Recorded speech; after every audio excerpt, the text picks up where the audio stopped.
Dieu tridimensionnel, créateur, rédacteur, ami fidèle et consolateur. J'ai évalué la qualité de votre adoration. Le pasteur me dit, je cite, le rôle d'un pasteur, ce n'est pas de bâtir une cathédrale, mais c'est de bâtir la présence de Dieu dans le cœur du croyant. Donc, j'évaluais ton adoration et tu as encore besoin de motivation. Et le pasteur Emery lui-même dit, être dans un endroit sans connaître l'essence de votre présence à cet endroit vous fera manquer le sens de votre présence dans le vide endroit. Donc, vous devez faire une chose par instruction, c'en est une autre de le faire par révélation. Je prie que vous adorez Dieu révélationnellement parlant. Que vous sachiez le pourquoi et le comment et les bénéfices liés à l'adoration sincère et véritable. Je disais la dernière fois que Canal Plus était un réseau d'émissions audiovisuelles. Satellite qui émet 24 heures sur 24, 7 jours sur 7 sur l'ensemble du territoire gabonais, soit 9 provinces. Mais tous les Gabonais n'ont pas accès aux médias Canal Plus. Pourquoi? Parce que s'ils ont peut-être une antenne positionnée sur leur toit, ils n'ont peut-être pas le décodeur. Et s'ils ont un décodeur sur un meuble de leur salon, ils n'ont peut-être pas l'abonnement. L'antenne positionnée au-dessus de la maison, c'est vos mains levées vers le ciel. Le décodeur sur le meuble du salon, c'est ton cœur. Mais l'abonnement Canal Plus, c'est la disposition et la disponibilité de ton cœur à capter la fréquence d'émission de Dieu dans la salle. Adorer Dieu est la plus haute forme de louange. Adorer Dieu, c'est l'apogée de la louange. C'est moi qui initie la louange, mais lorsque j'adore Dieu, c'est Dieu qui accepte de répondre à ma louange par l'adoration que je fais. Est-ce que quelqu'un comprend des fois les questions? La Bible dit que Shadrach, Meshach et Abednego, pendant qu'ils étaient jetés dans la fournaise ardente, se sont mis à louer Dieu. Et la Bible dit qu'il y a un quatrième homme qui avait l'apparence du fils d'un Dieu qui est apparu par Dieu et celui-ci a rendu le feu inoffensif à leur corps physique. Frère, c'est dans l'adoration que Dieu vient te soutenir. Ton adoration, doublée de ta foi, est le seul challenger qui fait remonter Dieu sur le ring de tes problèmes pour combattre et conquérir ton adversité. Donc ce matin, je veux que tu sois dans une grande adoration pendant quelques secondes ou quelques minutes en respectant naturellement les bonnes temporelles. 1, 2, 3, adore le Seigneur maintenant même. Si tu n'as pas encore occupé la fréquence d'édition, commence par la louange et lorsque tu as une adoration, il doit s'appeler que Dieu t'a localisé dans la salle.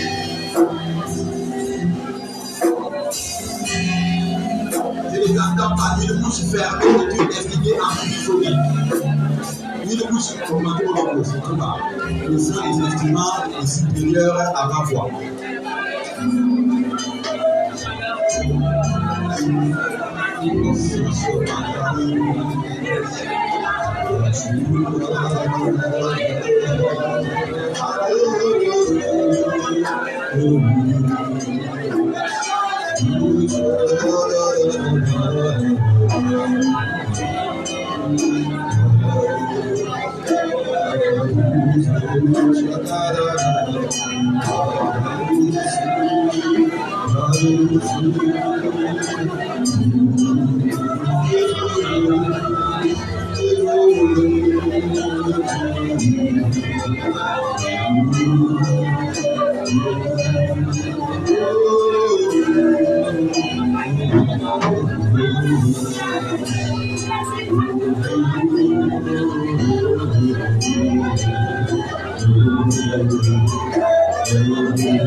Seigneur, tu m'as dit, comme je t'adore, interviens dans mon problème. Soit le mari de lui, la femme de lui, le blocage, la malédiction, l'échec, le non-accomplissement, la rétrogradation, la déception au moment de la bénédiction. 2 pas vers l'avant, toujours 3 pas vers l'arrière. Ma vie évolue en tournant sur place. Il est plein de poches d'énergie, mais très peu de résultats. Un travail d'éléphant, mais il me développe de fourmis. Tu m'as dit, Seigneur, comme je t'adore, change ma situation, transforme mon problème en solution, apporte la promesse matérielle de ma vie. concrétise les 6000 promesses de la Bible dans ma vie. Fais de moi le pouvoir des bénédictions célestes terrestriales parlant. Fais de moi la vitrine de tes promesses. Fais de moi la vitrine de la bénédiction, la vitrine de la fécondation, la vitrine de l'enfantement, la vitrine de la construction, la vitrine de l'achèvement. Que ce que je commence, je le continue et que je l'achève.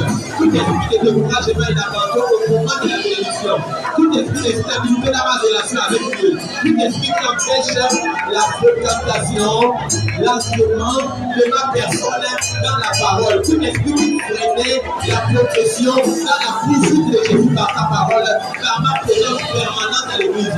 Que cela soit maintenant même pour que je t'adore. Seigneur, je suis en communion avec toi maintenant.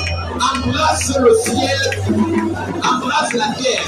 Que le ciel embrasse la terre par mon adoration. Seigneur, que le ciel fasse une introduction magistrale dans mes problèmes maintenant même. Et que la situation soit transformée en solution. Et que le problème soit changé en promesse matérielle.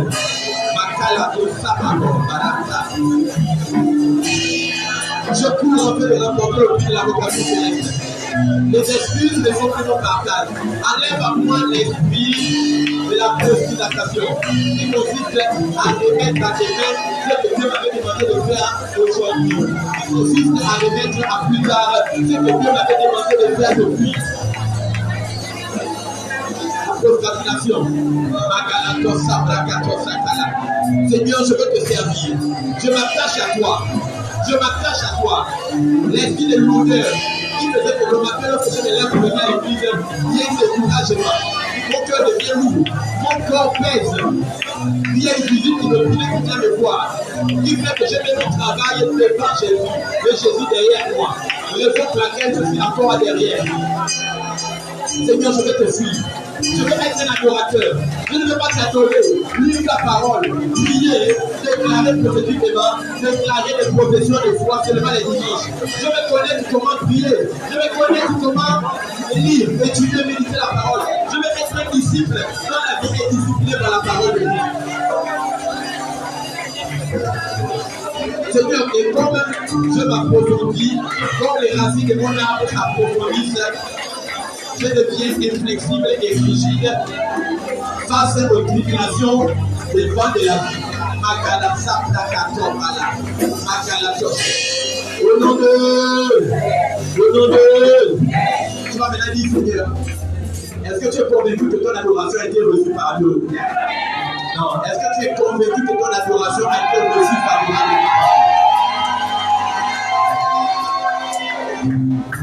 La Bible dit que Hébreux 7, tout sacrificateur doit avoir nécessairement quelque chose à offrir. Et Jésus, en qualité de souverain sacrificateur, selon l'ordre de Melchisédek, reçoit le fruit de tes lèvres qui confesse son nom. Il reçoit ton adoration et ta louange. Il reçoit ton offrande également. Amen. Donc, maintenant, la Bible dit que, donc Éphésiens 1, à partir du verset 15 jusqu'à 19, la Bible dit que ton adoration est imparfaite d'une bonne odeur. Vous savez que donc ton adoration peut être imparfaite d'une mauvaise odeur également. C'est pourquoi, bien aimé, ce qui entraîne la bénédiction dans ta vie, c'est le fait que Dieu apprécie la qualité de ton adoration comme étant imparfaite d'une bonne odeur. Dites-moi, qu'est-ce qui a amené diminuer un peu les instruments? C'est trop fort. Qu'est-ce qui a amené Dieu à faire une alliance par l'arc-en-ciel promettant à Noé qu'il ne détruirait plus la terre par le déluge de l'eau? C'était quoi? C'était quoi? Genèse 6. Qu'est-ce que Noé a eu à faire pour que Dieu fasse une alliance par l'arc-en-ciel qu'il ne détruirait plus la terre par l'eau? Il a fait une offrande. Il a fait une offrande. Il y a l'offrande d'adoration, il y a l'offrande de louange, il y a l'offrande matérielle et financière. Ça veut dire que cela peut vous amener à ce que Dieu prenne la résolution. Il s'engage dans le conseil suprême de sa volonté à dire tant que l'Éternel est vivant, tel individu ne connaîtra plus jamais telle sécheresse, tel blocage, tel reculement au moment de la progression, telle réception au moment de la percée. Que tel individu, je m'engage moi à faire de lui l'homme le plus grand que cette famille n'ait jamais connu, même la nation n'ait jamais connu.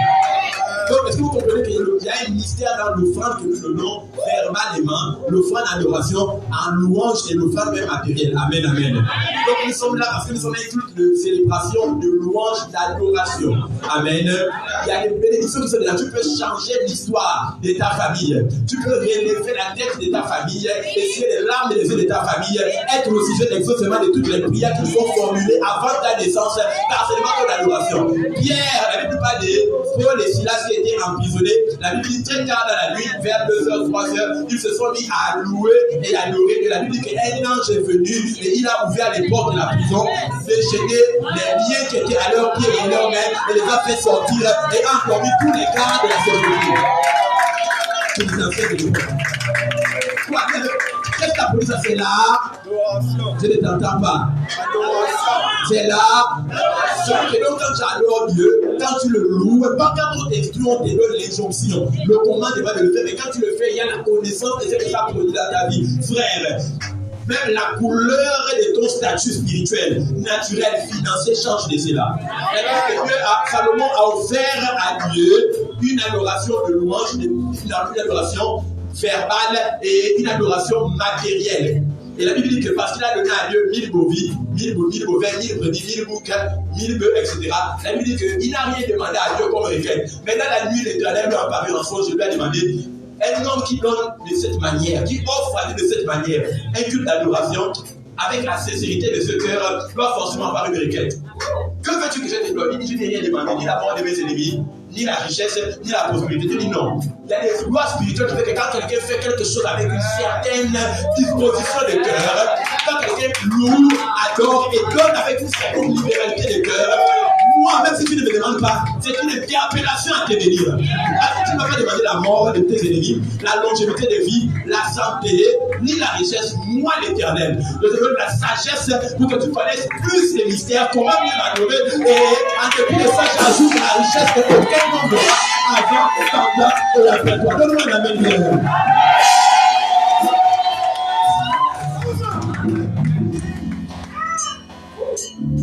Tout ce dont je parle, je n'ai pas prévu en parler. J'en parle alors que ce n'est pas dans le scripture du départ. Pourquoi? Parce que je suis moi en communion avec Dieu. C'est-à-dire que c'est le médicament venu du ciel pour toi ce matin que Dieu a prévu dans le repas qui n'était pas normalement dans le menu de départ. Est-ce que tu comprends un peu? Maintenant, assieds-toi sur la tête de Satan en acclamant fortement le Seigneur Jésus.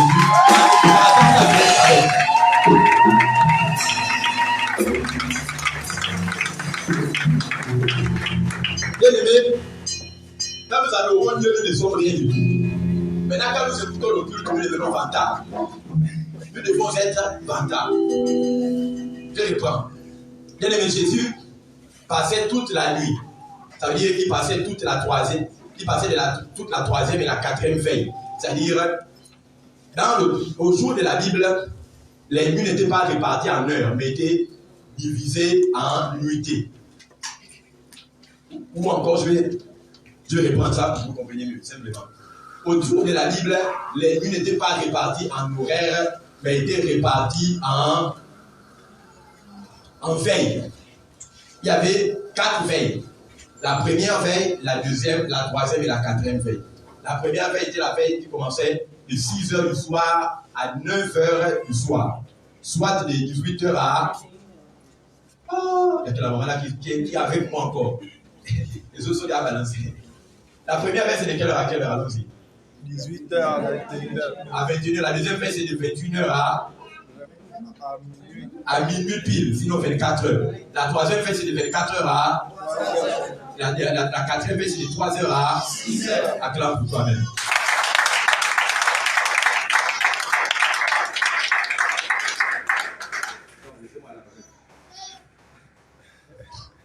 Amen.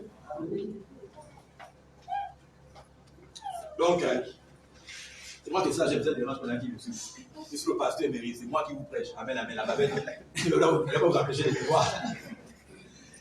Ok. Est-ce que ça va tout le monde? Est-ce que ça va tout le monde? Oh, c'est de la valeur à faire une charge libertique. C'est comment?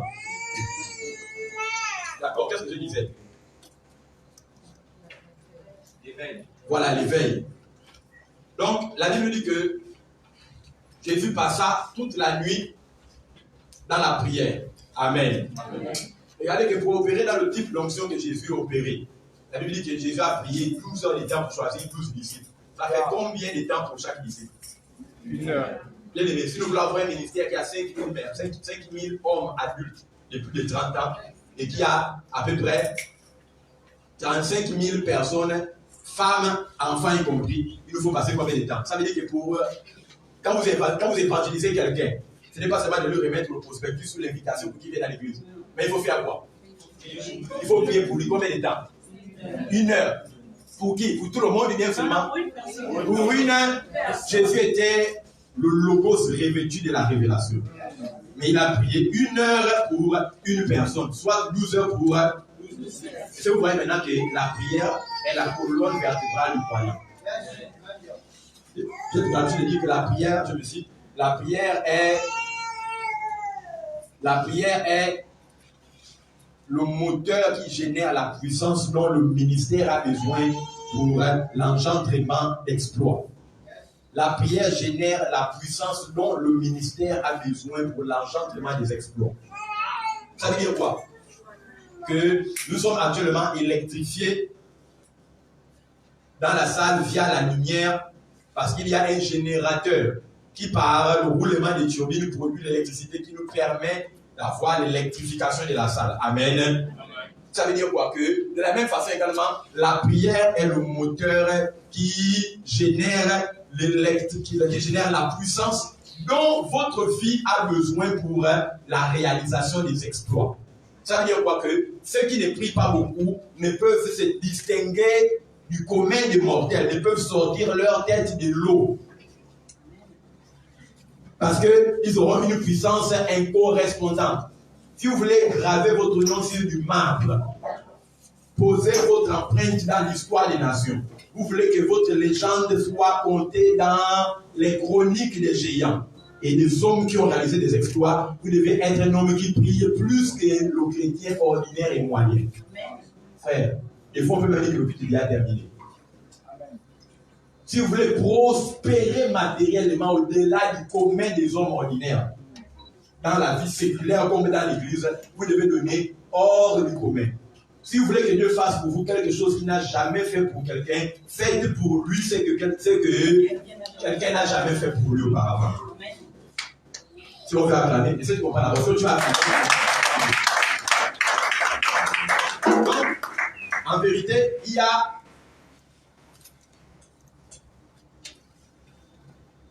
comme je le disais, un type de pardon de forme judiciaire et un type de pardon de forme parentale.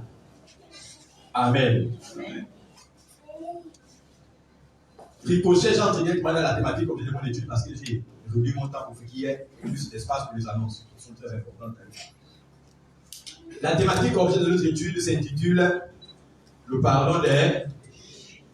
Nous sommes en train de terminer. Ça va être excitant. Après ça, les gens vont grandir spirituellement. Pourquoi? Parce que nous allons vraiment toucher un certain nombre de choses. Après la thématique, c'est le pardon du péché. Nous avons déjà vu, on avait commencé par la confession des... Voilà. Devons-nous nécessairement confesser nos péchés pour être pardonnés? Nous avions répondu à cela. Nous avions vu que le chrétien, dans la nouvelle dispensation de la grâce, ne confesse pas ses péchés pour être pardonné, mais confesse ses péchés parce qu'il est déjà pardonné. Nous avions vu deuxièmement que le chrétien, lui, ne pardonne pas à autrui pour être pardonné, mais doit pardonner à autrui parce qu'il est déjà lui-même au préalable pardonné. Amen. Amen. J'avais dit ceci, je reprends le même exemple, concernant le fait que le chrétien n'a pas besoin de confesser ses péchés pour être pardonné. J'avais dit que, mesdames et messieurs, c'est l'historiette d'un homme fortement endetté. Et cet homme fortement endetté avait un cahier de dettes qui était le rapport de ses dettes impayées. Et parce qu'il était fortement endetté, il ne devait pas regarder son livre des dettes. Alors un jour, un tiers individu est venu et a payé la totalité de ses dettes. Et alors, celui qui avait la charge du cahier de ses dettes lui a informé. Alors, lorsqu'il est arrivé et qu'il a ouvert le livre du rapport de ses dettes, voyant que tout avait été payé par un tiers inconnu, celui-ci qui avait honte auparavant de ses dettes a commencé à sortir pour appeler les gens disant, regardez, j'étais fortement endetté. Et cela procurait la honte à moi. Mais un individu inconnu est venu et a payé mes dettes. Cet homme ne confesse pas ses dettes publiquement dont il avait honte auparavant pour être pardonné de la dette qu'il n'avait pas payée, mais il confesse ses dettes publiquement aujourd'hui, tout simplement parce que ses dettes ont déjà été payées. Et c'est par gratitude du fait que sa dette a été payée par un tiers inconnu que, dans un esprit de reconnaissance, il va maintenant confesser publiquement aux gens de voir les dettes qu'il cachait honteusement en privé. Est-ce que quelqu'un comprend un peu de quoi les questions? Question. Question. Si un chrétien, est-ce qu'un chrétien a besoin nécessairement de confesser ses péchés pour être pardonné? Répondez-moi. Non. Pourquoi? Parce qu'il est déjà pardonné depuis 2000 ans. Amen, amen. Maintenant, pourquoi doit-il... J'ai également pris ceci. J'avais également dit ceci autant pour moi. J'avais dit que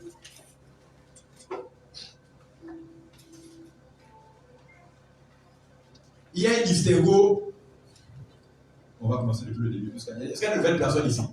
Est-ce qu'il y a de nouvelles personnes ici pour la première fois? Une, deux. Est-ce qu'on peut acclamer Jésus pour regarder?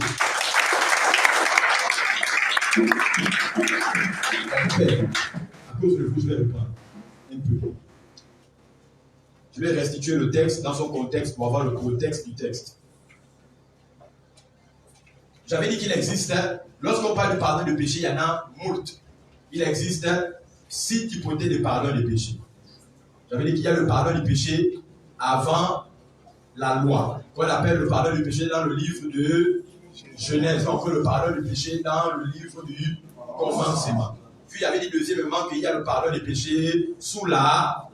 Il y avait dit ensuite qu'il y a le pardon des péchés dans les synoptiques, qu'on appelle les 4 évangiles. Et ensuite il y a le pardon des péchés dans les...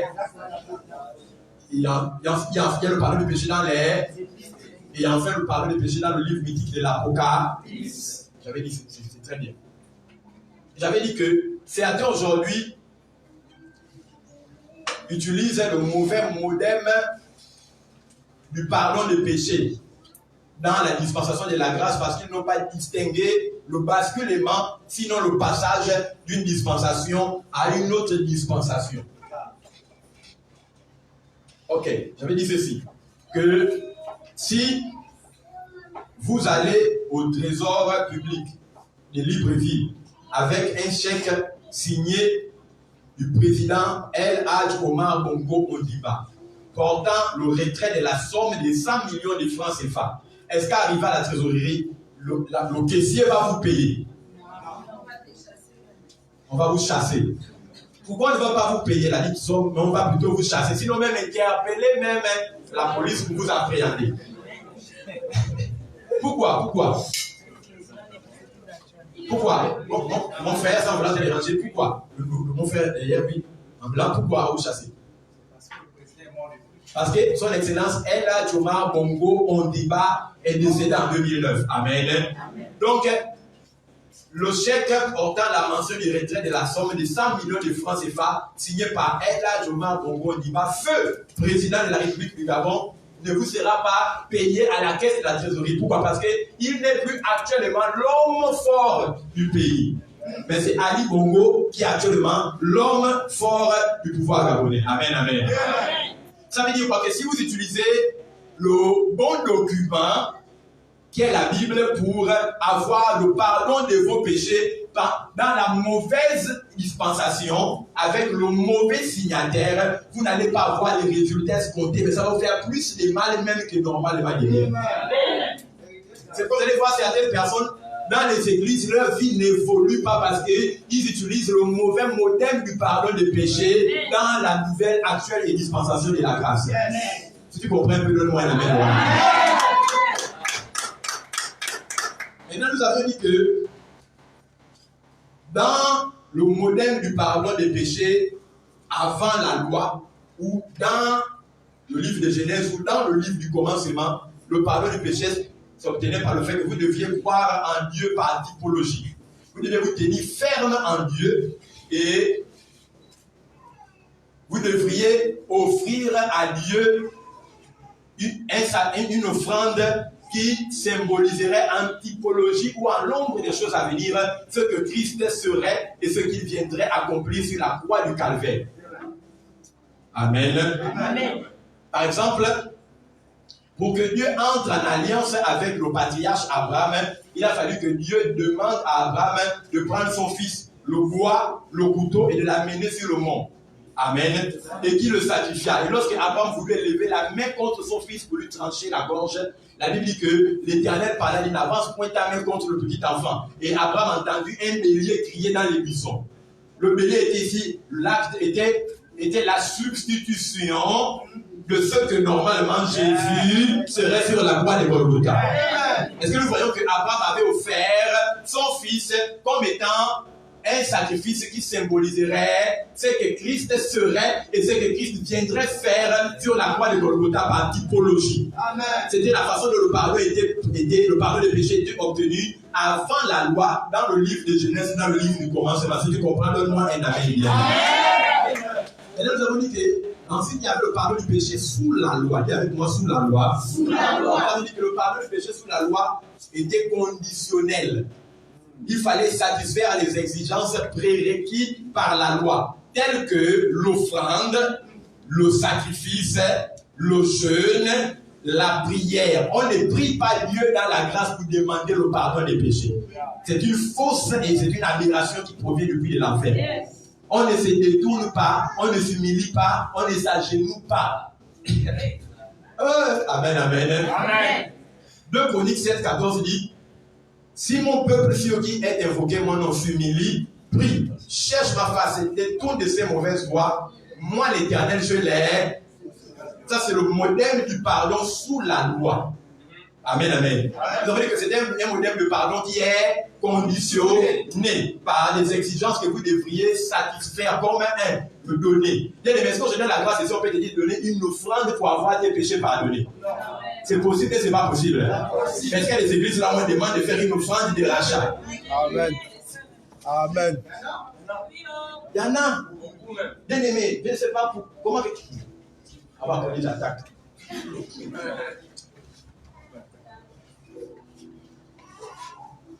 Offrande pour le pardon des péchés.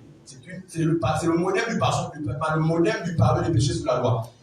Faire des sacrifices pour le pardon des péchés. Faire des pénitences. Faire des jeûnes. Prier pour demander le pardon des péchés. C'est une pratique du modèle du pardon des péchés sous la loi. Ça veut dire que c'est surannée présentement, puisque nous sommes dans la dispensation de la Amen. C'est revêtir du sac et de la cendre. Faire des imprécations. Amen. Convoquer Dieu à descendre. Bien aimé, qui d'entre vous peut porter un habit qui est déjà sur son corps? La plus grande hérésie de l'Église dans le 21e siècle a été de demander à Dieu ce qu'il nous a déjà donné par le sacrifice de Jésus sur la croix de Golgotha. Vous ne pouvez pas demander, je ne peux demander à Dieu de me rendre homme quand il m'a naquis homme. Les chrétiens prient pour être saints. Or, nés de nouveau, ils sont déjà saints. Amen. Tout citoyen né dans le territoire des 9 provinces du Gabon ne peut pas demander Dieu de le rendre gabonais. Parce qu'il est né gabonais.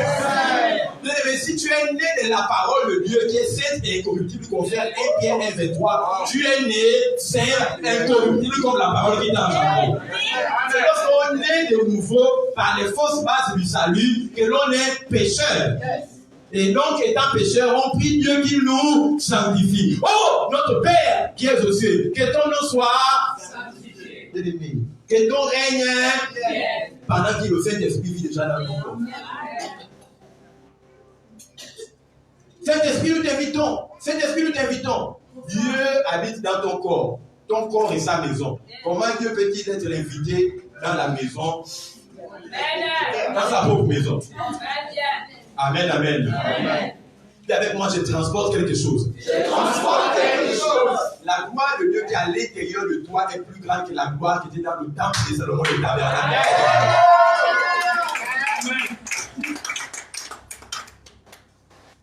Est-ce qu'un homme païen ou profane, occulte et magicien pouvait toucher les ustensiles qui étaient dans le lieu très saint ou dans le sein des saints sans s'exposer à une sentence mortelle de la part de Dieu. C'était possible. Or, la gloire, la quantité d'électricité disponible par Dieu dans ton esprit humain réveillé est plus grande que la quantité d'onction qui était disponible dans le tabernacle dans lequel Moïse seul entrait pendant 120 ans. Ça veut dire que tu es intouchable, même imbattable à distance, impénétrable, incantatable, insorcelable, inenvoûtable par les puissances de l'ennemi.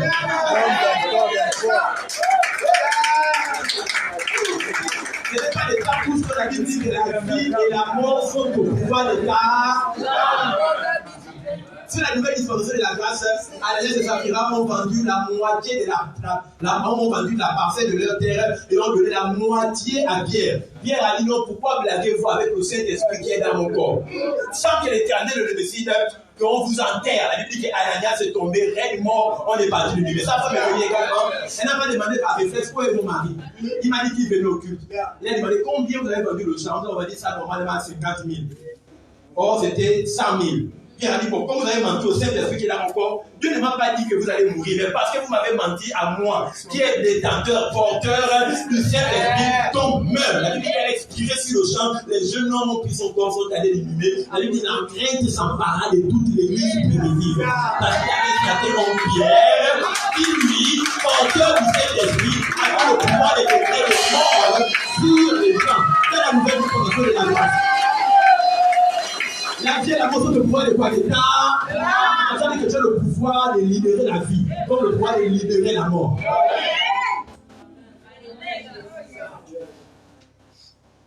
Ça va plus loin. Ça va plus loin. 1 Jean 4, il s'est dit, tel Jésus est, tel vous êtes dans ce monde. Tel Jésus est, tel tu seras au ciel. Jamais. Tel Jésus est, tel tu seras au ciel. Jamais. Tel Jésus est, tel tu seras où? Sur la terre. Présentement, tu vis où? Sur la terre. Dans quel pays? Le pays est une partie de quelle région de l'Afrique centrale? L'Afrique centrale. L'Afrique centrale fait partie de quel continent? L'Afrique fait partie de quel monde? Hein? De ce monde, amen, amen. Ce monde fait partie de quelle planète? La planète Terre. La Bible dit tel Jésus a été, tel tu es dans ce monde. 1 Jean 4, 17. Qu'est-ce que Jésus a été? Qu'est-ce que Jésus a été? Parce que pour connaître comment tu vas devenir, il faut connaître qui est ton référent. Le Jésus dont l'histoire de l'Église parle, pas d'un Jésus qui a marché sur les eaux.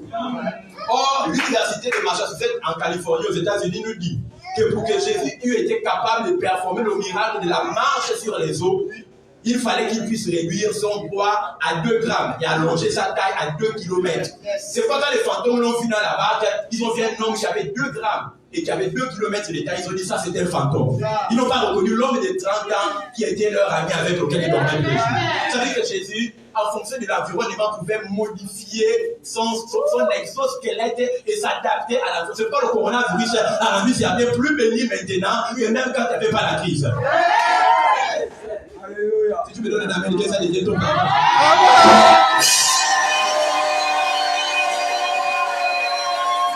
Luc 4, 17, 18 dit l'Esprit du Seigneur éternel est sur moi parce qu'il m'a pour annoncer la bonne nouvelle au pauvre, délivrer le captif, publier une année de grâce du Seigneur, et cette parole que vous venez d'entendre aujourd'hui est accomplie. Ils ont dit, toi, tu parles le fils de Joseph, l'enfant de Marie, qui jouait en Philippe, ici à Jérusalem et à Nazareth avec nos enfants. Tu es blasphème. La Bible dit qu'ils ont saisi Jésus, ont enlevé leur manteau et l'ont mené au sommet de la montagne. Ils ont pris des pierres pour le lapider. La Bible dit que Jésus, pendant qu'on le lapidait, a disparu, s'est dissolu. Il est devenu un liquide makalaka entre nos mains. Or, quand tu es là, il prend la recherche de l'huile d'onction d'église en église. Parce que toi-même, tu es une huile d'olive ambulante.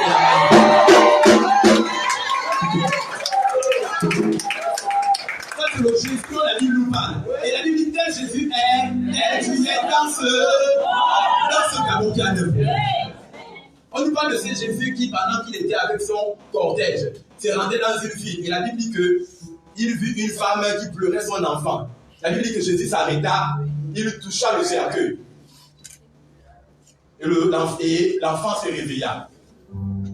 Et il rendit l'enfant à sa mère. Mais dans l'histoire de l'église, on dit que Jésus, pendant qu'il était avec son cortège, vit une femme qui pleurait. Il s'approcha de la femme et lui dit, femme, qu'y a-t-il? Cette femme dit, non, j'ai perdu mon seul unique enfant. Qu'est-ce qu'il arrive? La femme dit, non, mon fils a été mordu par une vipère dans ce champ. Et Jésus dit, où est allée la vipère après qu'elle ait mordu ton fils? La femme dit, dans cette direction. Elle lui dit que l'histoire de l'église dit que Jésus s'est mis à chantonner. Et lorsqu'il chantonna, le serpent sortit des buissons et vint devant Jésus. Et Jésus ordonna au serpent d'aller planter ses crocs à l'endroit où il avait mordu l'enfant. Puis Jésus ordonna à ce que le serpent aspire le venin du corps de l'enfant. Et le serpent aspira son venin. Et Jésus ordonna au serpent, couche-toi et meurs. Et le serpent mourut. Puis, la Bible nous dit que Jésus frappa le cercueil et dit, homme, fils, lève-toi. Et la Bible dit que l'enfant se réveilla. Et il prit l'enfant, le rendit à sa mère. Allez-y, continue le travail. Ça, c'est le Jésus dont la Bible dit, tel il est. La physionomie, ni le phénotype, ni le phénotype de quelqu'un avec qui il est beaucoup de la vie. Est-ce que ça te ressemble? Bien aimé. Kenneth Hagin disait que si ce que vous écoutez dans une église locale ne vous rend pas frappé du syndrome d'orgueil abusif contre le diable, soit dans cette église vous n'avez jamais écouté, soit ce qu'on prêche dans cette église n'est pas l'évangile. Vous ne pouvez pas venir à une église.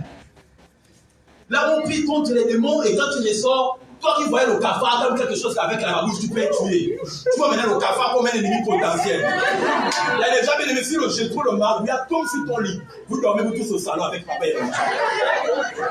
Ça veut dire qu'il y a des enseignements, il y a des programmes qui se tiennent et qui vous donnent tellement le culte de la personnalité de Satan que tu n'es plus conscient du diable, de ces démons, que même les anges. Demandez à un chrétien de vous donner 10 noms de démons. Il va te donner Koutoumi, Goriaël, Azraël, Marie de nuit, femme de nuit, Mami Wata, Succube, Incube, Amen, Amen. Demandez à un chrétien de donner 5 noms d'âge. Vous me dites, donnez-moi. Michael, c'est la nationale. Gabriel.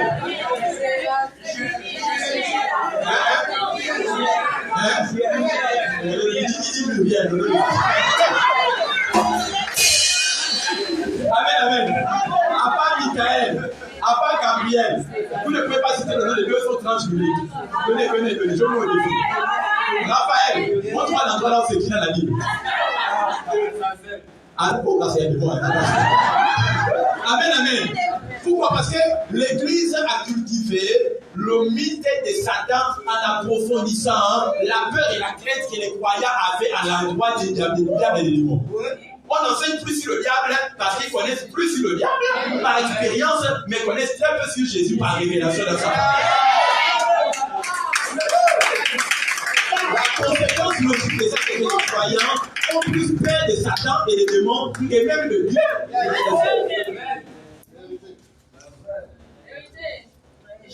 Amen, amen. Amen. Moi, je grandis spirituellement. J'aime pas ma génération. Et vous venez ce que vous voulez sur mon temps. Je raconterai déjà. Oui. Bon, on va essayer d'aller vite. On peut fermer la parenthèse. Je vais revenir plus tard, au fur et à mesure qu'on va évoluer, sur les 14 classifications des anges. La hiérarchie des anges. Amen.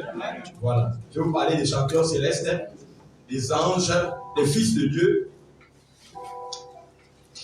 des anges humains, sinon des anges normaux. Je vais expliciter le pourquoi certains anges ont 6 ailes, pourquoi d'autres en ont 4, pourquoi d'autres en ont 2. Amen. Je vais parler de certains vraiment en profondeur. Vraiment en profondeur. Il faut que vous connaissiez vraiment le royaume dans lequel vous êtes. Le royaume duquel vous pouvez. D'accord. Donc on était où?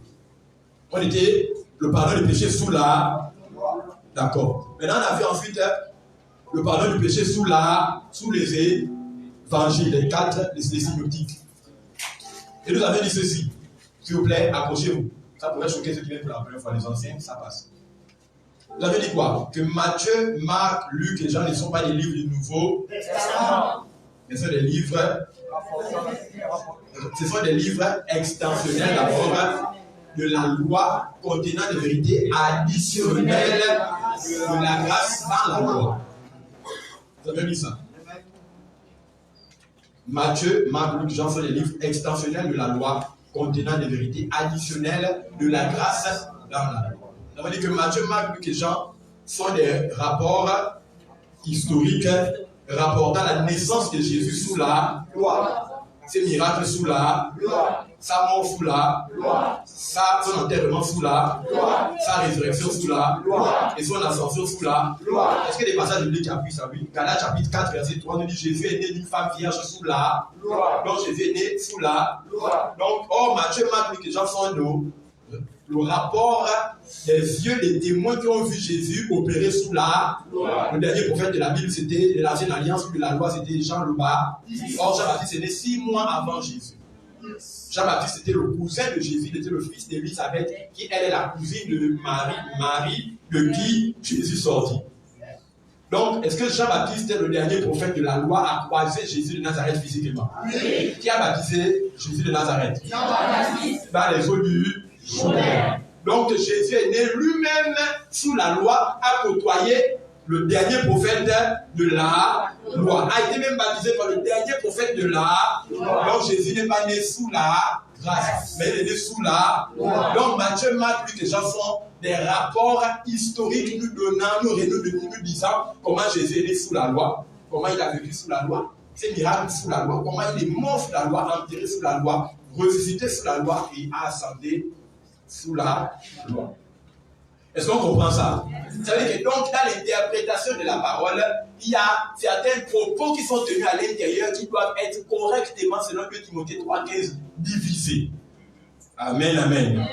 Maintenant, nous avons dit que sous la loi, sous les 4 évangiles, les synoptiques, autant pour moi, Matthieu, Marc, Luc et Jean, il y a une forte présence de la loi. Pourquoi? Parce que ce sont des livres transitionnels qui nous permettent de passer de la loi vers la grâce. Or, la loi est séparée de la grâce par 4 livres. Matthieu, Marc, Luc et Jean, qui présentent Jésus dans son corps métaphysique, c'est l'expression, et dans son corps physique, dans son corps extraordinaire et dans son corps ordinaire, dans son corps normal et dans son corps surdimensionné. Matthieu présente Jésus comme étant le lion. Amen. Or, vous allez vous rendre compte que le lion ici, c'est la royauté de Jésus-Christ. Et c'est également le soleil de justice. De la façon dont Jésus est présenté dans Matthieu. Pourquoi? Parce que quand vous prenez le lion avec sa crinière et que vous regardez le soleil avec ses rayons zéniths, vous allez vous rendre compte que le lion avec sa crinière ressemble au soleil avec ses rayons. Matthieu présente Jésus comme étant le lion de la tribu de Juda. Marc présente Jésus comme étant le sacrifice, ou encore le sacrificateur offrant sa vie en sacrifice pour l'expiation à la mort et en faire le pardon des péchés de son peuple. Marc présente Jésus comme étant le bœuf ou l'agneau. Le bœuf, c'était un animal puissant mais qui est domesticable pour les travaux champêtres. Cela représente la force et la puissance du sacrifice de Jésus qui serait domestiqué dans l'esprit d'un homme pour le salut de ses péchés. Luc présente Jésus comme étant l'homme, c'est l'humanité de Jésus-Christ. En vérité, je vous dis, le Fils de l'homme. Dans Luc, il était un homme. Il était 100% homme. Mais dans Jean, il vient comme étant l'aigle, 100% divin.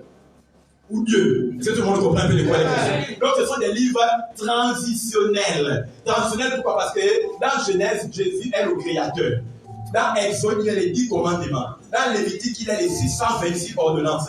Dans Nombre, il est l'espérance bénie. Dans Deutéronome, il est la bénédiction conditionnée. Amen. Dans 1 Samuel, il est le prophète.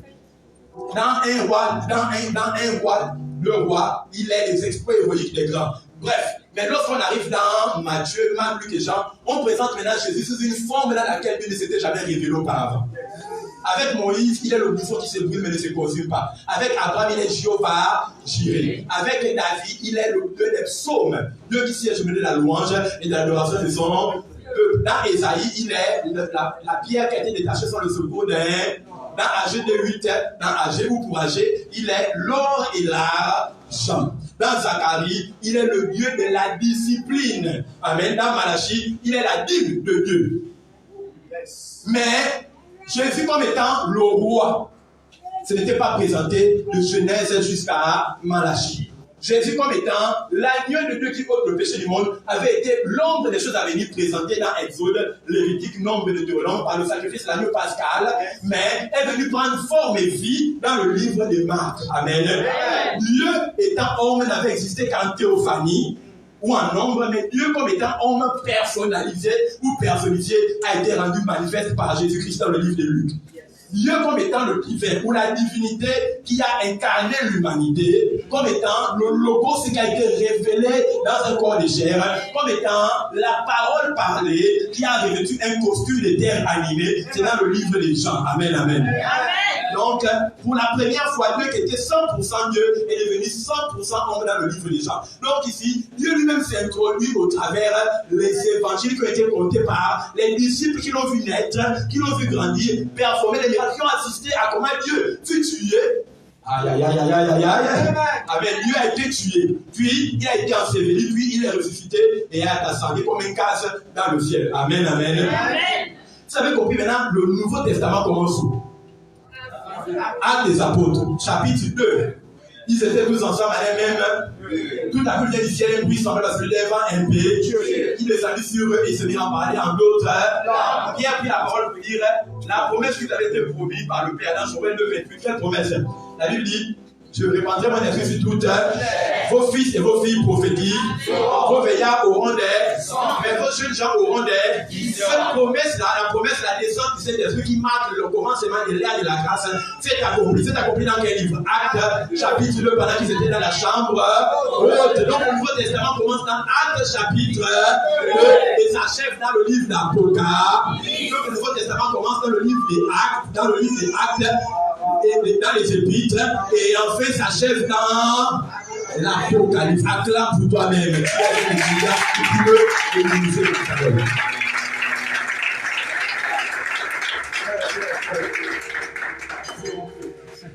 Ça veut dire que les Écritures qui commencent de Exode jusqu'à Malachie ont été données pour ton instruction, pour que ton caractère soit travaillé.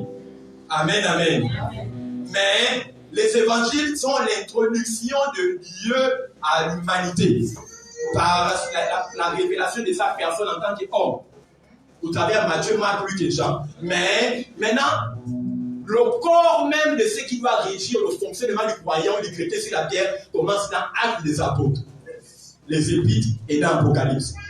C'est-à-dire que ce qui te fait grandir spirituellement, c'est quoi? C'est la nourriture qu'on te prépare dans le Nouveau Testament. Mais ce qui te permet d'avoir le caractère d'un chrétien, c'est quoi? C'est les commandements et les ordonnances qui sont enseignés dans les Écritures. Les Saintes Écritures, la loi, Moïse et les prophètes qui commencent de Exode jusqu'au livre de Malachie. Est-ce qu'on peut enlever l'un de l'autre? Ou bien les deux sont importants? Ok, acclame pour toi-même, c'est bon. Ok. En conclusion, j'avais dit ceci, que parce que Pierre, qui est né sous la loi et qui a opéré dans la phase transitionnelle dans laquelle Jésus rendait son ministère à des gens qui étaient sous la loi, témoins de ce que Jésus a fait sous la loi, n'avait pas encore grandi spirituellement. C'est pourquoi Pierre utilisait le modèle du pardon des péchés de la loi pendant qu'il était l'apôtre premier sous la grâce. Mais il a fallu que Pierre rencontre les Écritures de Paul pour que Pierre fasse une mise à jour de ses connaissances concernant la nouvelle manière dont Dieu pardonne les péchés sous la grâce. Amen. Et c'est pourquoi Pierre va dire, frère Paul était plus dans notre camp. Car Paul dit des choses dans ses livres qui sont difficiles à comprendre même pour nous qui avons marché avec Jésus-Christ. Pourquoi? Parce que Paul avait une plus grande révélation du message de la grâce que Pierre qui avait marché avec la grâce fait homme Jésus lui-même. Amen, amen. Donc, la repentance. Oh, Pierre prêchait quoi? La repentance basée. Pierre prêchait le pardon du péché basé sur la confession des péchés et la repentance. Maintenant, quand Paul vient, Paul montre que le pardon du péché s'obtient par la foi au sacrifice de Jésus et à la foi de son sang versé sur la croix de Golgotha pour nous. Est-ce que tu comprends un peu? Ça veut dire quoi? Que le pardon du péché s'obtient comment? Dans la grâce. Par la foi en quoi? Par la foi au sacrifice de Jésus et à son sang versé sur la croix de Golgotha. Amen. Montaigne, j'arrive. D'accord. Donc, notez seulement ceci, que le péché ne détruit pas le fait qu'un chrétien. Je vais dire ça autrement, sinon les gens vont choquer. Comme j'ai tout le monde oublié ça. Bien aimé. Il y avait moi, je l'ai grandi spirituellement. Je vais poser une question avant de dire ce que je vais dire. Est-ce que depuis que vous êtes chrétien, vous arrive des fois de tomber dans le péché? De céder à la tentation? Si ça t'arrive, lève la main. Si ça t'arrive, sauf le pasteur Tom.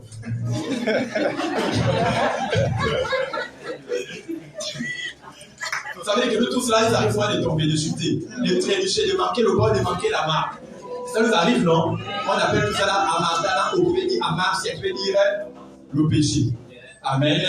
Bien aimé, si tu es né de nouveau, bien qu'il n'y ait plus la nature du péché en toi, mais il y a encore les séquelles du péché en toi.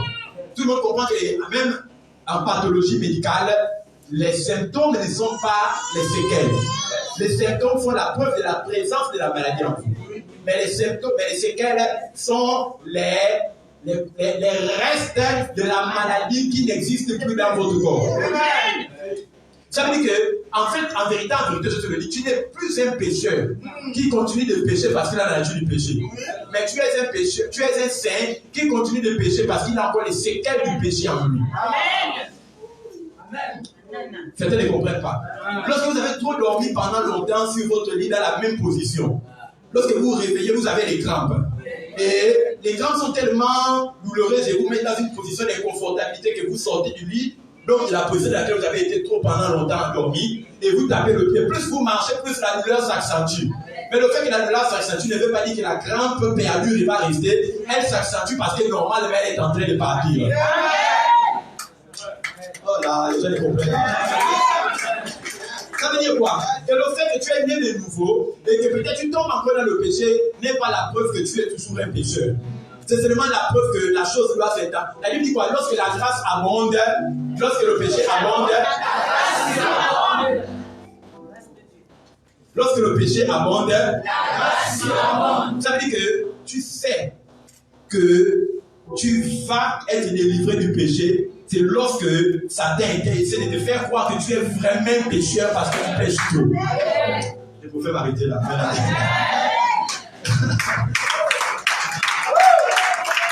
Je parle en français, mais je ne suis pas convaincu que les gens me comprennent. J'ai dit ça, je ne sais pas pourquoi il m'a dit ça. Frère, tu as encore dit ça la dernière fois, pour gentil. Qui sait ici que tout papillon volant dans les rues de Libreville a été jadis une chenille qui rampait sur la branche d'un arbre? Qui connaît ça ici? Amen. Que tout papillon volant dans les rues de Libreville a été jadis une chenille qui rampait sur la branche d'un arbre. C'est vrai, non? Le regard de certains. Je ne veux pas dire ce que je vous ai dit comme je vous ai dit. Mais maintenant, si ce papillon vient se poser sur la branche de l'arbre là où il y a une chenille qui rampe, est-ce que ce papillon devient à nouveau une chenille? Jamais. Ce papillon reste toujours un voltigeur et la chenille reste toujours un rampeur ou un rampeur. Ça veut dire quoi? Que pour toi qui es chrétien, même si tu arrives de chuter dans le péché ou de tomber dans le péché, tu vas peut-être manquer de respect. Par exemple, quelqu'un jeûne 40 jours, 40 nuits sans manger, sans boire, parce qu'il veut l'onction. Et il y a quelqu'un qui te doit, il y a quelqu'un à qui vous devez de l'argent qui vient toquer à votre porte. Et ton enfant, papito, il va te voir, il dit maman, il y a la tante que tu dois qui va venir chercher son butin, chercher son argent, puis il est fâché. Et tu dis à l'enfant, va lui dire que je ne suis pas là, je suis dans la prière. Et lui, il retourne à la porte. Il dit, maman, a dit que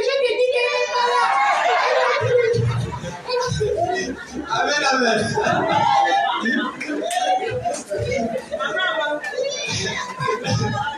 C'est normal, mais c'est pas normal. L'enfant n'a pas bien transmis l'instruction. Il a été sincère et fait dans ce qu'il voulait dire. Mais je veux dire quoi par là? C'est que, inconsciemment, vous avez péché. Amen. Amen. Mais lorsque vous vous retrouvez en train de mentir dans le mensonge, ça ne fait pas de vous un menteur. Parce que vous n'avez pas la nature du péché. Frère, je vais te dire quelque chose. Bon, je vais dire.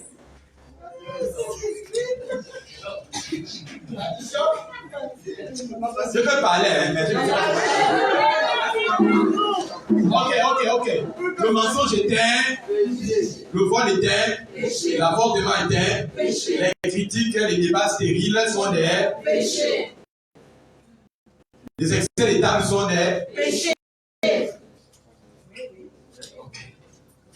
Maintenant, qui commet le péché? Ce sont les pécheurs. Le pécheur est un pécheur parce qu'il a la nature du péché. On est d'accord. Maintenant, quand quelqu'un est chrétien, est-ce qu'il a encore la nature du péché? Non. Mais est-ce qu'un chrétien qui n'a plus la nature du péché peut commettre le péché? Non. Écoutez-moi. Est-ce qu'un chrétien qui n'a plus la nature du péché peut commettre le péché?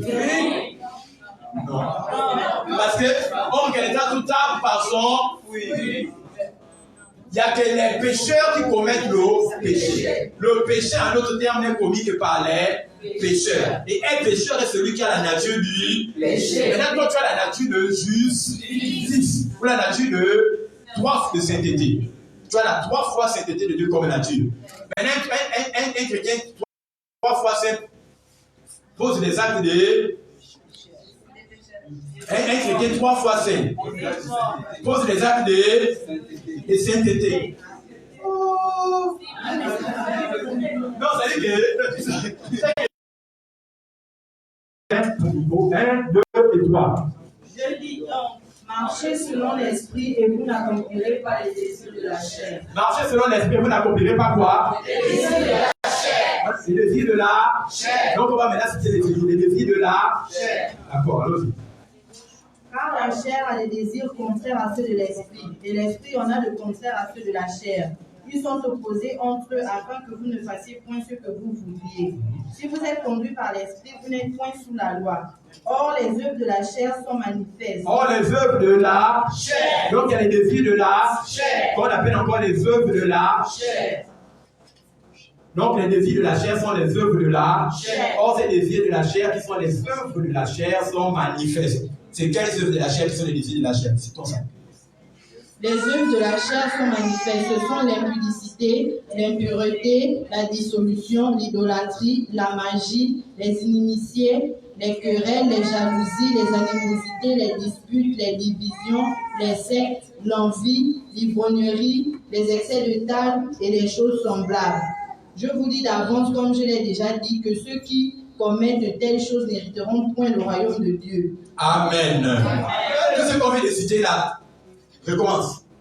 Les œuvres de la chair, ou les désirs de la chair, c'est quoi? Cite-les. L'impudicité, l'impureté, la dissolution, l'idolâtrie, la magie, les inimitiés, les querelles, les jalousies, les animosités, les disputes, les divisions, les sectes, l'envie, l'ivrognerie, les excès de table et les choses semblables.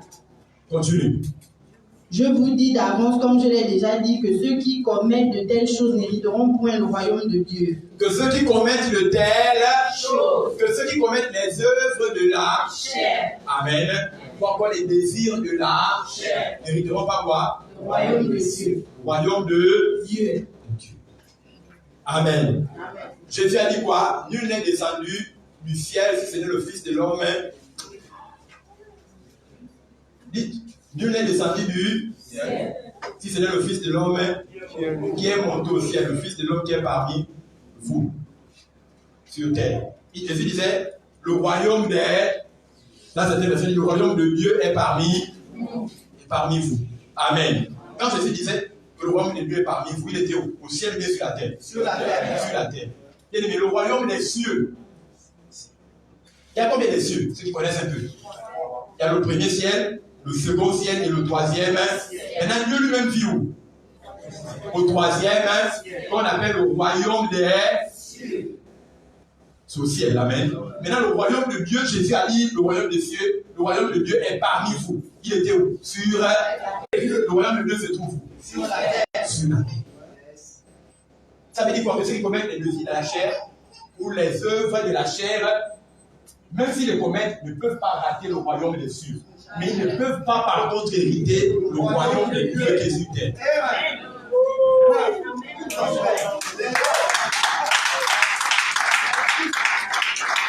C'est quoi le royaume des cieux? La Bible dit quoi? Là où 2 ou 3 sont assemblés en mon nom, moi. Oh, moi, c'est parmi eux. Qui dit moi, c'est qui? Jésus est la tête.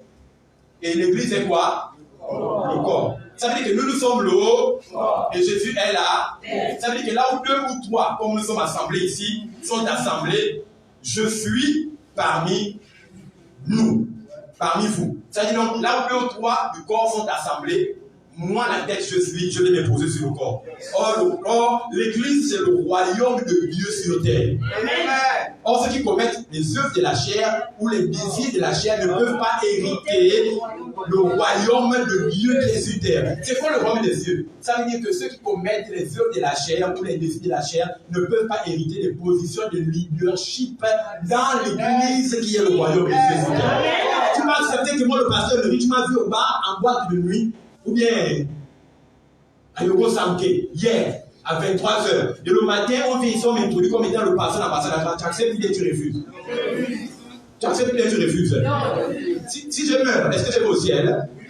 Oui.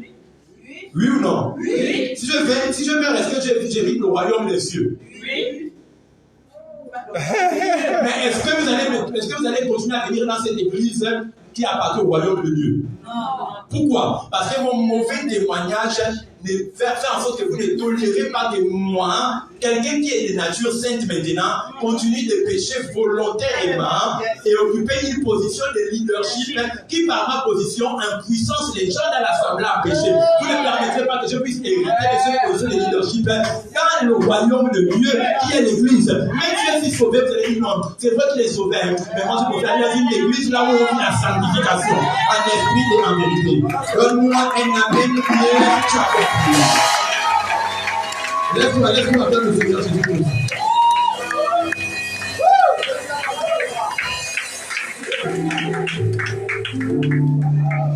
Si c'est passé, si c'est passé, je vais dire si tu as compris, lève la main. Celui qui a compris, lève la main. Celui qui n'a pas compris, laissez d'abord la main. Si quelqu'un n'a pas compris, lève la main. Si tu n'as pas compris, lève la main. Bien-aimé, je suis là pour ça. Ça veut dire que si tu n'as pas compris Jésus de Nazareth, lors du jugement du grand trône blanc va me demander des comptes pour celui qui n'a pas compris. Donc, quand tu lèves la main et que tu dis que tu n'as pas compris, ça me permet, moi, d'ajuster ce que tu n'as pas compris. C'est mon travail, bien-aimé. Aucun professeur ne se fâche lorsqu'il se lève le matin pour venir en salle de classe. Ça veut dire que je suis content de le faire. Donc, ne vous gênez pas. Amen, amen. S'il y a des questions, notez ça dans le papier. Venez déposer. Si dimanche prochain, je vais répondre. Ça veut dire quoi? Est-ce qu'un chrétien peut perdre maintenant son salut? Est-ce qu'un chrétien peut perdre son salut? La sœur, on va lire 3 textes bibliques pour planter en même temps le marteau sur le pignon. Aidez-moi. C'est Hébreux 5, 9. Matthieu 10, 38. Hébreux 10, 12. Disons ça. Je veux que vous partiez assis sur la tête de Satan. Je lis la parole de Dieu dans Hébreux 5, 9. Oui, c'est le 30 ans. Et qui, après avoir été élevé à la perfection, est devenu pour tous ceux qui lui obéissent l'auteur d'un salut éternel. L'auteur, Jésus est devenu pour nous, tous ceux qui lui obéissent, l'auteur d'un salut éternel. Je vais te poser une question. Si le salut que tu as reçu par la parole de la grâce est éternel, éternel veut dire quoi? Ça une fin. Et quand tu es éternel, est-ce que ça peut s'arrêter? Ça peut se stopper? Est-ce qu'on peut perdre ça? Est-ce que ça peut mourir? Est-ce qu'on peut freiner même d'abord ça? Donc, est-ce qu'il y a un sauvé dans la salle ici? Est-ce qu'il y a un sauvé dans la salle? Qui est sauvé? Maintenant, le salut qui t'a sauvé là, le salut qui est dans ton cœur là, dans ton esprit, est un salut qui est spirituel ou bien physique? Ok, est-ce que les œuvres de la chair, qui sont des œuvres physiques, peuvent altérer un salut qui est spirituel? Mais pourquoi on enseigne ça dans les autres assemblées? Amen, amen. Donc, le salut qui est en toi est un salut qui est éternel. Si c'est éternel, ça veut dire que c'est un commencement, mais une fois que tu as attrapé la fièvre du salut, tu ne peux plus perdre ça. Mais est-ce que ça veut dire que nous devons maintenant pécher? Jamais de la vie. Jamais. Parce que c'est ta sanctification qui amène, qui extériorise la nature de sainteté que les gens ne voient pas dans ton esprit. C'est le fruit qui permet d'identifier l'arbre que tu es. Amen, amen. Un chrétien ne doit pas boire pas parce qu'il a peur en buvant d'aller en enfer. Mais un chrétien ne doit pas boire parce qu'en buvant, il peut affecter la foi les plus petits dans le Seigneur. Et les gens vont rejeter son Jésus qui est bon parce que son témoignage à lui est mauvais. Est-ce que tu comprends un peu de quoi les questions? Pourquoi tu dois être fidèle dans les débits des boissons, des bistrots, dans les boîtes, des buts, dans les terrasses, des bières? C'est parce que, en étant aperçu dans un débit de boissons, dans une boîte de nuit, dans un nightclub, dans un bistrot, il peut nuire à l'acceptation ou à la réception du salut par quelqu'un qui est encore petit dans les choses du Seigneur. La Bible dit, Matthieu 17, il est bon que l'on crie scandale, mais malheur à celui par qui le scandale arrive. Il vaudrait mieux pour lui qu'il ne soit jamais né de nouveau. Qu'on pierre une pierre de moulin, qu'on l'attache à son cou, qu'on lui jette dans la mer, et il mourra. Ça veut dire que, bien aimé, les anges ne vous protègent pas lorsque vous êtes dans le péché. Ça veut dire qu'un chrétien peut mourir du sida. Amen, amen, amen. Je vais vous parler des anges gardiens. Il y a encore une autre qualité d'ange qu'on appelle les fils de Dieu. Les fils de Dieu sont des anges qui est venu et qui a lutté avec Jacob toute la nuit. Or, un ange gardien protège le chrétien. Mais un fils de Dieu peut combattre même lui-même le chrétien. Mais c'est un ange de Dieu. Est-ce que vous comprenez un peu de quoi on va bien parler de ça. Donc, les anges ne vous protègent que dans l'opération de la mission qui vous a été assignée par Dieu. Ça veut dire que toute activité parallèle n'amène pas, ne vous amène pas à jouir de la protection angélique. Est-ce que vous comprenez un peu de quoi la question? Voilà. C'est pourquoi il y a même des anges qui sont envoyés par Dieu pour frapper dans sa propre maison. Il n'y a pas parmi vous une multitude de ceux qui enseignent. Car ceux qui enseignent seront jugés, seront frappés plus sévèrement. Hébreux 13, la Bible dit que ce que Dieu aime, il les châtie et il frappe de la verge ceux qu'il appelle pour. Ça veut dire que donc il y a des anges qui peuvent taper un chrétien. Laisse-la encore, je ne vais pas laisser. Laisse-la. Bon, d'accord, il n'y a pas de problème. Laisse les sortir, donc je ne vais pas laisser. On va t'empoisonner, on va te braquer, on va jeter ton corps dans la poubelle, on va te prendre Christ. Tu vas dire où était son Dieu? Parce que Dieu a donné à certains anges la responsabilité de veiller sur vous que lorsque ce dont est à l'exercice de vos fonctions. Dieu ne te protège pas toi en tant que corps. Dieu protège sa parole. Or, sa parole s'exécute lorsque c'est le tu es dans le champ de ta mission. Acclame Jésus de Nazareth.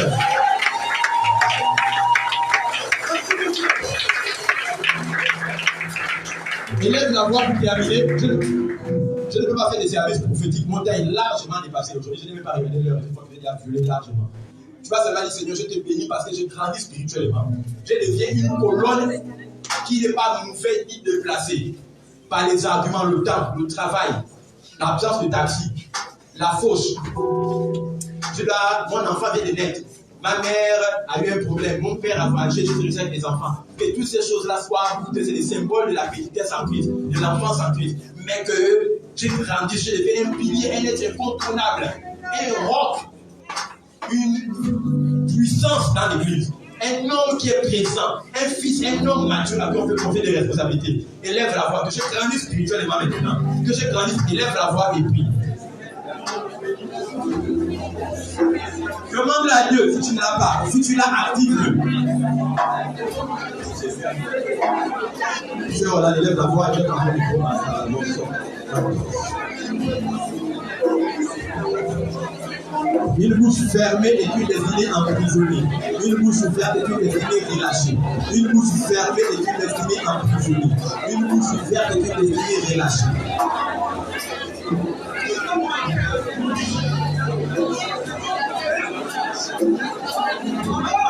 je grandis spirituellement. Je suis stable dans ma foi. Je suis un rocher que les vents, les circonstances, les tribulations, les situations ne peuvent toucher. Je suis profond dans mon christianisme. Je suis profond dans mon christianisme.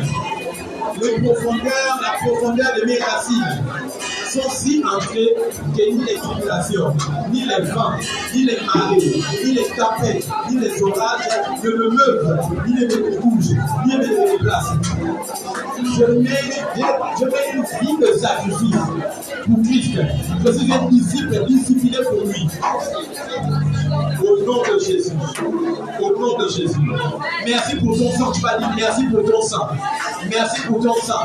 Merci parce que tu comprends que le pardon du péché s'obtient par ma foi au sacrifice de Jésus et ma foi à son sang versé. Le pardon du péché, je l'ai reçu par la foi à la mort, à la résurrection et à l'ascension de Jésus. À Jésus qui a été crucifié. Croire en Jésus, c'est croire en Jésus qui a été crucifié, qui a été enterré, qui est ressuscité. C'est aussi maintenant être conscience, ou prendre conscience de son ascension et de mon assise avec lui en Dieu sur les dominations, les autorités, les principautés. Au nom de,